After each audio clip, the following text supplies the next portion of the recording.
Wow. Meister. Your brother from the gutter, Slick Daddy, back behind the bar, making them nice and stiff for you. On the open bar where there's never a cover, never a minimum. And right now, you hear that? That is my Wild Turkey Kentucky Spirits. This is a single barrel. It's an old bottle. It's got to be 20 years old at least. So, yeah, this will put a hem in your dress. Medication time. Medication time. And, of course, over the weekend, we got to give it up. Got to give it up for the Bills. Former head coach Marv Levy turned 100 years old over the weekend. And they had a big party for him down in Canton. And just think of that, 100 years old. I will never make it. I'm amazed that I have made it to my current age of 39. I mean, I don't think I'll make it to 100. But, yeah, it's scary. You start seeing people that you grew up watching on TV like, what the fuck, Leave It to Beaver. What is he, like 90 now? He's in his mid-80s. Alexa, how old is Jerry Mathers? Jerry Mathers is 77 years old. He's 77, Jerry Mathers. The boy wonder, Burt Ward from Batman 66, the only Batman that matters as far as I'm concerned. Batman 66, the real Batman, Adam West. Burt Ward is 80 years old. And Julie Newmar is up there, too. She's still alive. They're the only two left from the show that are still on this planet. Did I ever tell you I met Frank Gorshin once? The Riddler. He was at the bar years ago down on Chippewa. What the hell was the name of that place? I can't think of it right now, but it was really big in the 90s. Everybody went there. In any event, got to meet Frank Gorshin, and I think I bought him a shot, as a matter of fact. The Riddler. He had a cool-ass laugh. Also, to make you feel old, Maureen McCormick, Marsha Brady is 69 years old. And then Lonnie Anderson croaks today from WKRP in Cincinnati. So, it's it's sad because we're at that age where we're losing some of our contemporaries, our heroes, our idols. You know, Brian Wilson, Sly Stone. I mean, it's every week it's somebody else. Hopefully, there is an afterlife, and we can all get together and laugh about these deaths. You gotta be a football hero to get along with a beautiful girl. Yeah, and the Bills had almost 40,000 people at Highmark Stadium for their scrimmage, annual red and white scrimmage. And the injury list is long. I don't even want to go down it, but so we won't. But let's just hope it's not going to be one of those years where everybody gets injured. We've still got 4 weeks to get healthy, or the season opener is about a month away. So, and I think the first preseason game coming up this weekend against the Giants. But some of the rookies looked pretty good, decently. The rookie tight end, what's his face? Jackson Hawes. He had a nice catch during the game. Keon Coleman, he dropped a couple. He caught a couple.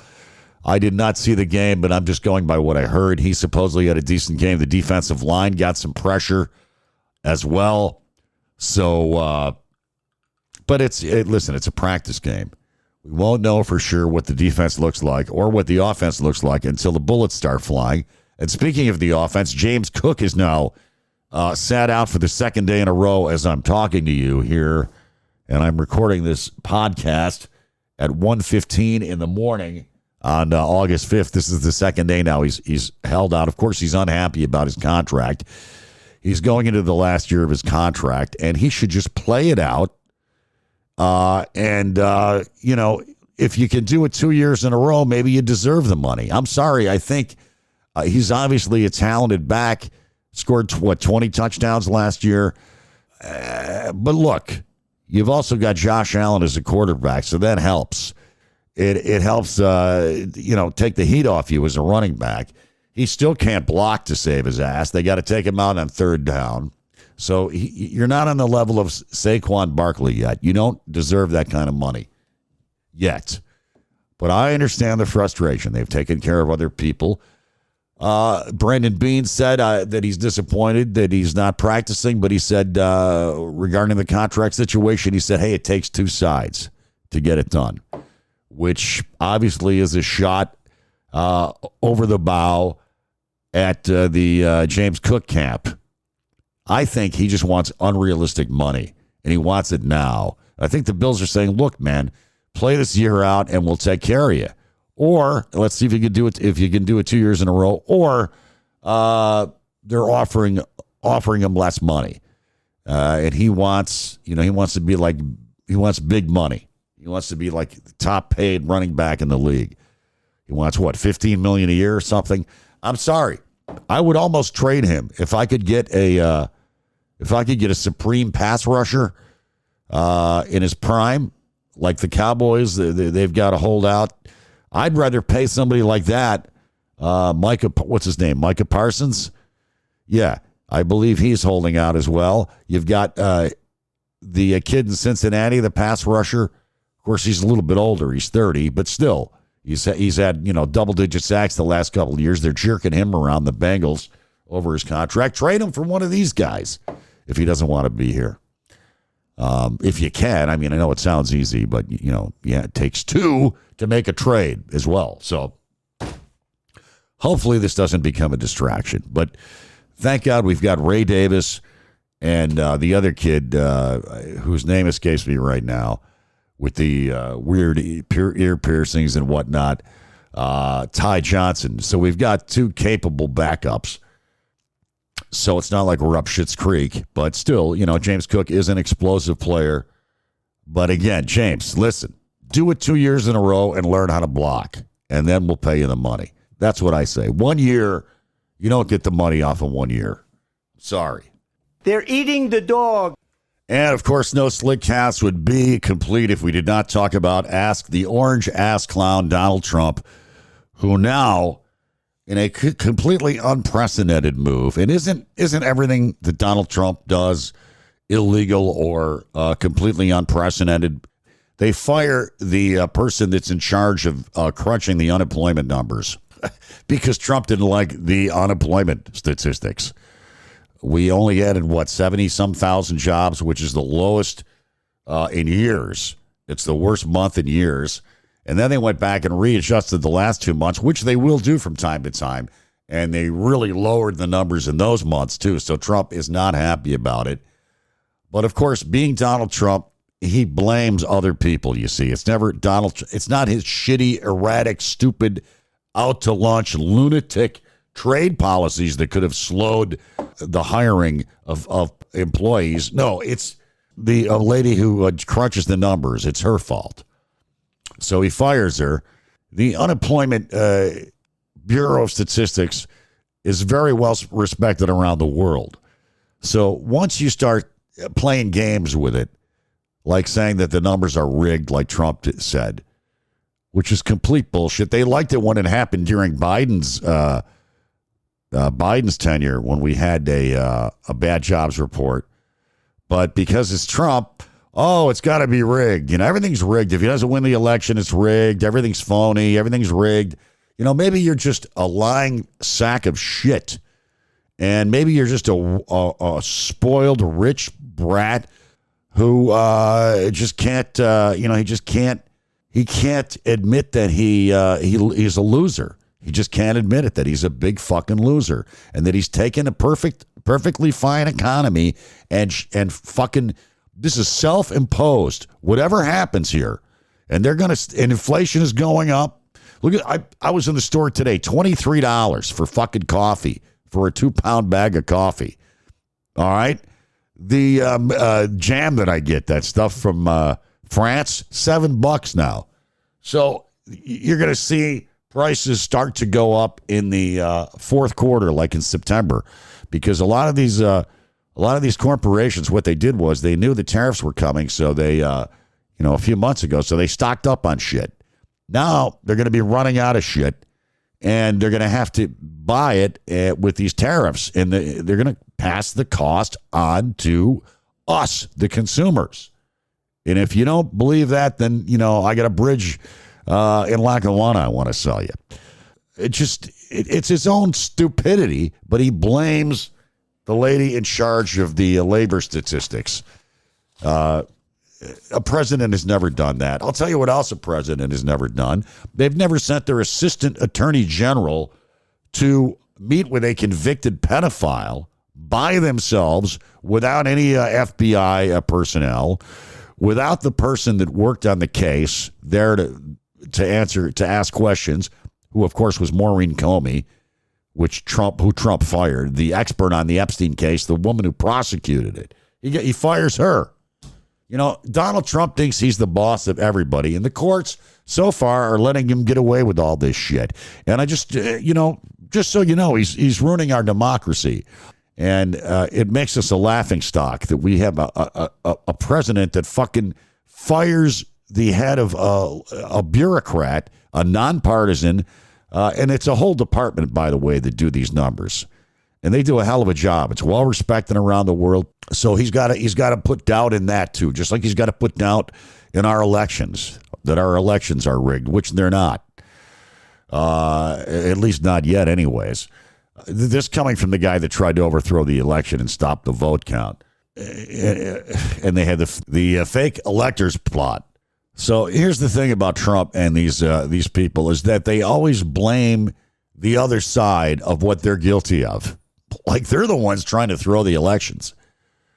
In any event, it's just sad. And then all this stuff going on with Epstein, a lot of the victims coming out. He doesn't even say anything about the victims, like, hey, I feel sorry for these girls, or that young girl, Virginia, I can't think of her last name. She worked for Trump, Virginia Giuffre. And so Trump is upset that Epstein stole her away. Like, she's a thing. So come on, Trump doesn't know why Epstein wanted to steal her away to have her work as a masseuse for him. Come on. And, nothing about her committing suicide or, anything. It's just that he stole one of my employees away, and that's why I kicked him out of the Mar-a-Lago. So her family is not happy about that, about him saying that. And what did he steal her away for? Come on. You're best friends with the guy for 10 years. You hung with him. You went to you were judges in these teenage pageants. You got off on that stuff, man. So there's no doubt Trump is trying to cover up this. And now he's moved Ghislaine Maxwell to some fancy prison in wherever the fuck it is. And it's Club Fed, they call it. They've got yoga. You can have puppies, tennis, you name it. It's a minimum security prison. Now, it is illegal to do what they did, but of course Trump they don't give a shit. There's a board that you have to go through to transfer someone to another prison, and convicted pedophiles are never, ever in a minimum security prison. So this is a favor, I think. And you notice that Trump just sent his assistant attorney general, who was formerly his personal lawyer, just like the attorney general was his former personal lawyer, because he thinks these people should be his lawyers, not the country's lawyers. The attorney general is supposed to be the country's attorney, not Donald Trump's attorney. So he sends the deputy attorney general there without any FBI, without any experts, and that actually know the case. And you know that Maxwell had to say something like, look, you got to get me the fuck out of here, or I'm going to spill the beans on Trump. I think that's what happened. And they probably said, okay, listen, we're going to get you into a better prison. And, after the midterms or in Donald's last year, he will pardon you. That's what it's got to be. And they even asked Trump about it, and he wouldn't deny that he would do it. He said, I never thought about it. And, I guess I could. I am the president. So, of course, that's the plan.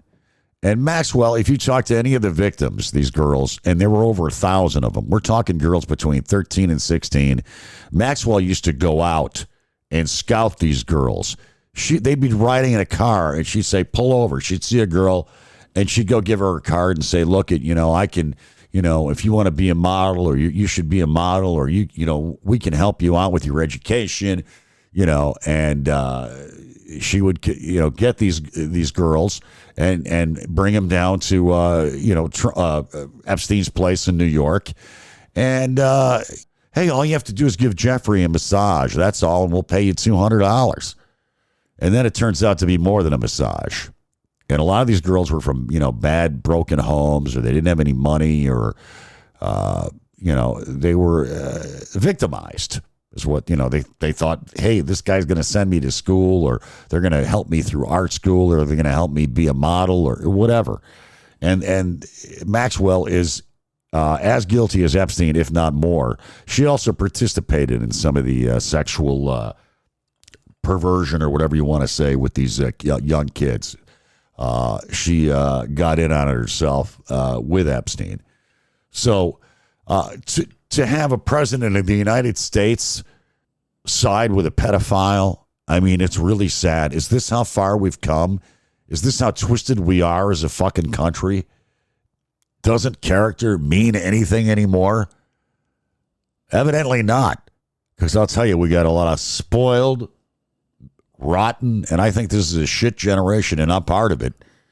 And that's the baby boomers. You got a lot of people that are just very selfish. They don't give a fuck about anybody else. I don't know. They were hippies at one time, but they're not at all like that anymore. They don't give a fuck about their fellow Americans. They got it, and fuck you. I got mine, and fuck you. That's the way they think. They don't give a shit about the poor. Of course, Trump cutting Medicare, Medicaid, and building a $200 million ballroom in the White House as he's cutting food stamps, as he's knocking 3 million people off food stamps and 15 million people off of their Medicaid. He's got a lot of problems. And now look at what's happening in Texas, where Trump is pushing the state of Texas to redraw the maps, which has never been done at this close to an election, to a midterm. So they're only supposed to be drawn every so many 10 years or whatever.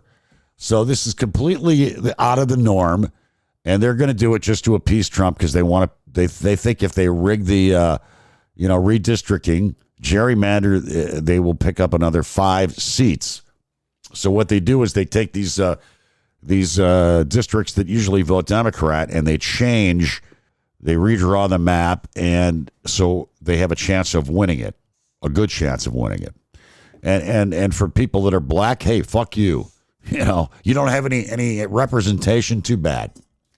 So that's why we had the Voting Rights Act, and that's why we had all these things that they're slowly pulling apart. It's like we're going backwards with pollution, with everything. They're undoing all the things that have been done over the last 50 years. So it's really a sad state that we are in, and that is why we drink here on the open bar.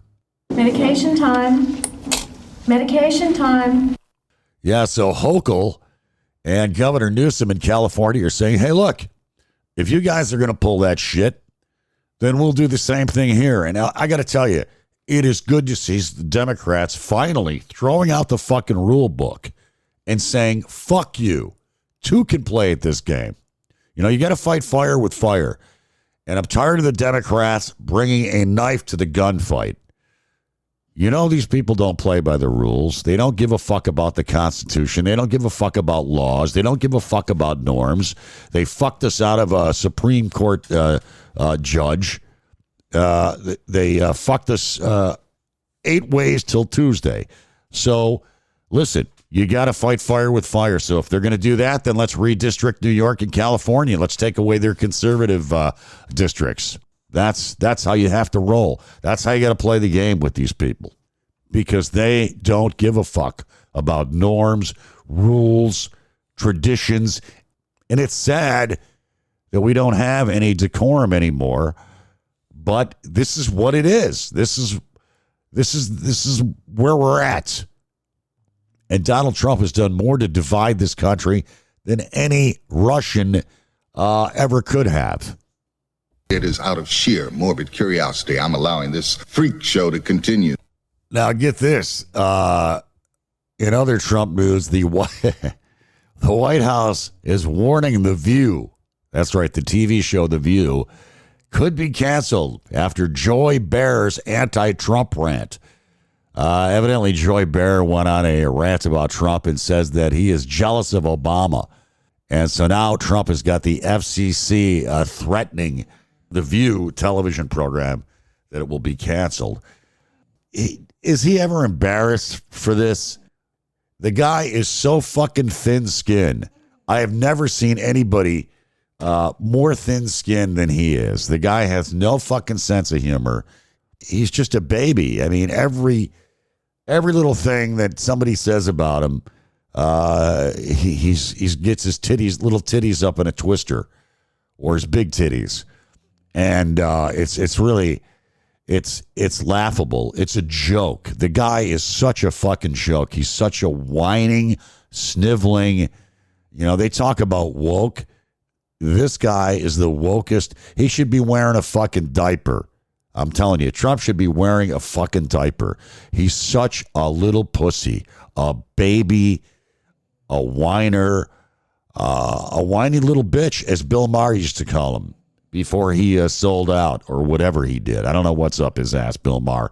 I don't watch him anymore. He's not what he used to be. But in any event, so yeah, you watch your ass over there at The View, or Donald Trump's going to have his big bad FCC shut you down. They're going to cancel your ticket, just like they probably did with Colbert. I guess I'm in good company. I got shit canned for making fun of Trump, and I guess I'm in good company. I'm actually proud of that. I really am. Because I know I'm on the right side of history.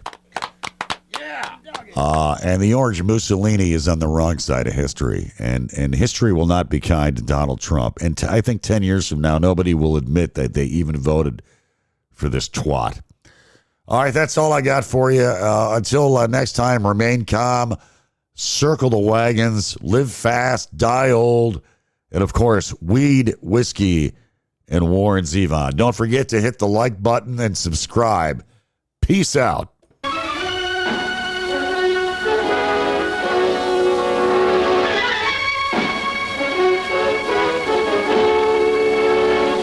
Hail to the king, baby.